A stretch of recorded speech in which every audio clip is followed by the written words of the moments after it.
Юрий Дудь Татарстанда иң шибәр кызлар яши дип әйтә. Минем исемем Батыр Харисов һәм сез топ 5 карыйсыз. Иң шибәр татар кызлары.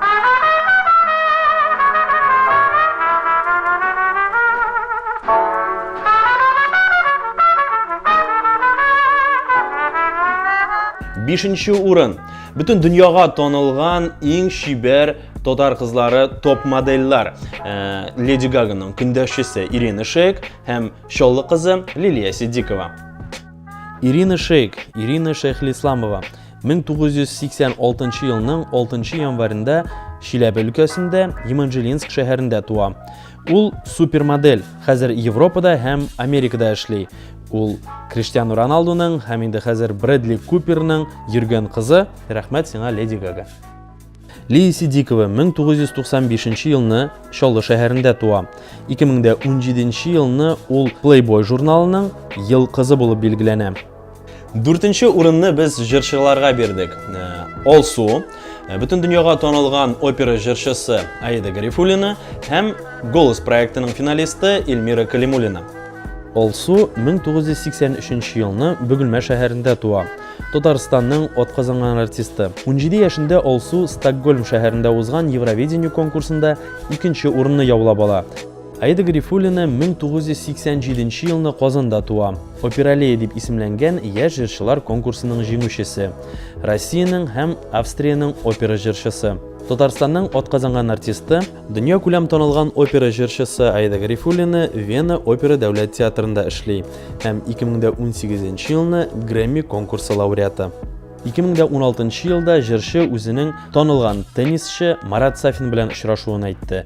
Тик хәзерге мәгълүматларга караганда алар инде аерылыштылар. Эльмира Калимуллина 1988 елны Түбән Кама шәһәрендә туа. Җырчы 1-нче каналда оештырыла торган Голос проектында 2-нче урынны яулый. 1-нче урынны шулай ук татар кызы Дина Гарипова җиңә.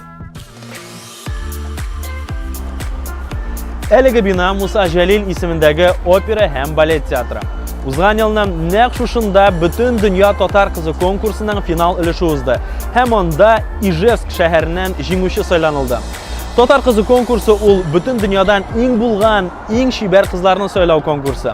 Димәк, бу елны 27 сентябрь көнне Ижевск шәһәрендә аның финал өлеше узачак һәм без анда сине көтеп калабыз. Конкурс турында бүтән мәгълүмат видео астында булачак. Буйдак егетләр, бу сезнең өчен зур мөмкинлек. Көтеп калабыз. Килегез. 3-нче урынны без татар актрисаларына бирдек. Ул Шулпан Хамматова һәм танылган түрек актрисасы Айдан Шенер. Шулпан Хамматова 1975 елны Казанда туа. Россиянең халык артисты. Современник Мәскәү академия театрының артисткасы һәм ул шулай ук Подари жизнь дип исемләнгән хәйрия фондының оештыручысы. Хәзерге вакытта Гүзәл Яхин романы буенча төшерелүче Зөләйха күзләрен ача сериалында катнаша. Айдан Шенер татар чыгышлы Төркия актрисасы. Аның әби-бабалары 19 гасырда Казаннан Төркиягә күченеп китәләр. 1981 елны Айдан Мисс Мира конкурсында катнаша. Беренче тапкыр Королек птичьей певчей сериалында Фәрида ролен уйнап, ул дөнья күләм танылу яулый. Икенче урынны дуслар без гимнасткаларга бирдек. Ул Алия Мустафина һәм Алина Кабаева. Алия Мустафина 1994 елны туа. Күп тапкырлар Олимпия чемпионы.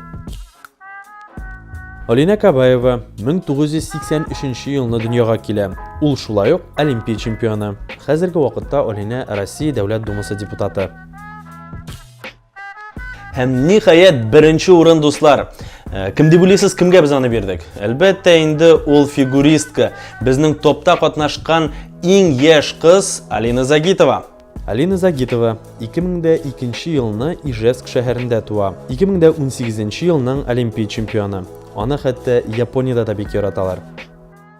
Biz дөньядагы иң матур татар кызларын сайладык.